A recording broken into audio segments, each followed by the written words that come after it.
Hello everyone, welcome to MindTube again, and today we are going to solve one more coding challenge which is very much popular in the coding interview round of many IT giant companies like Amazon, Atlassian, etc. So let's proceed, but before going into depth, let's first understand what's hourglass. So if you are like me, then in most of the ancient movies you have seen this kind of device which is used to calculate the time and how we can draw this one in a two-dimensional array. But before going into that one, let's first understand what we need to do. So we need to do is to find maximum hourglass sum in a two-dimensional array, right? So if this is a two-dimensional array and this is our hourglass, so if we want to draw this hourglass in our two-dimensional array, so it will start from this three elements. This element has a neck and this element has a bottom, so head, neck and the bottom.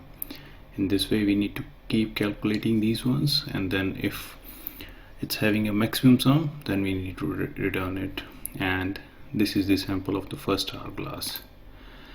Okay, so what should be the algorithm? So as you can see, if we implement the solution, then this should be the answer, which is 2 4 4 2 1 2 4.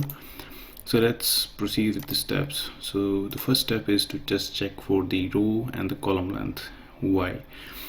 Because if this length is less than 3, then you won't be able to draw hourglass. So you need at least 3 by 3 two-dimensional array so that we can draw at least one hourglass and provide the sum. Next thing is to initialize a couple of variables. X is equal to 1, y is equal to 1. Why? Because in this line, if we want to start this one, we won't be able to draw because we don't have any other row above this line. So in other means, we need to first find the neck of hourglass and then keep calculating this one. So x1 y1 is this element, so we will be starting with this one and going to this element, and then highest sum is equal to integer dot minimum length. Why? Because a couple of people might be thinking that why it's not 0, because it might happen that all the elements in this two-dimensional array are negative. So in that case, the best practice is, if you are going to any coding interview round, then start with integer dot minimum length rather than setting it to 0, which is a very good check. Then start with your first loop for the rows. Like these are my rows, so I'll start with this row and we'll go till this row. We will not go to this one because we can't draw hourglass from this element. We can draw hourglass only with this element. Same is for the columns. We will start with this column and keep moving towards right till this element, or you can say at the last till this element. Then we need to take a temporary variable which is sum, and we need to first get the neck minus 1 means x minus 1 and y minus 1, x minus 1 y, x minus 1 y plus 1. So in this way we can calculate sum of hourglass, and then if my hourglass sum is greater than the highest sum, which is pointing to integer or minimum value, or if it's in the second or third iteration, there might be some other sum. So if it is less than, then we need to set it to the sum, and then we need to end the loops, and then we need to return.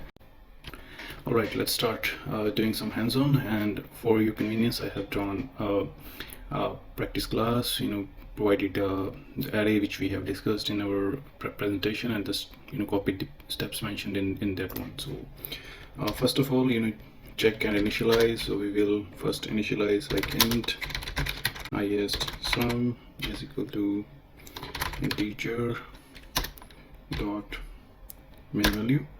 So many people will be thinking like this might cross the limit, so you can take it long. Like it depends on what's the return type of this hourglass. So there might be some constraint. You can ask from the interviewer like what's the constraint. So if the value can cross to the int value, you can take the convert it into the long.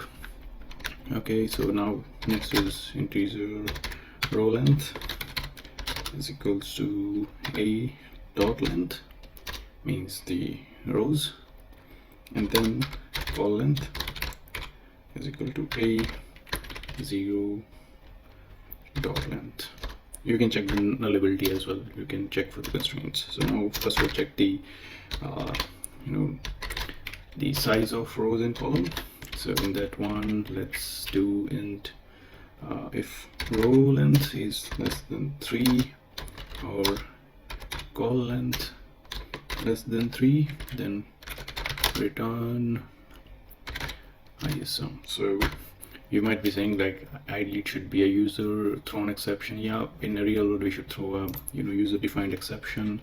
Now start with our loops. I have mentioned 2 while loops, but for this time I'm using for loop.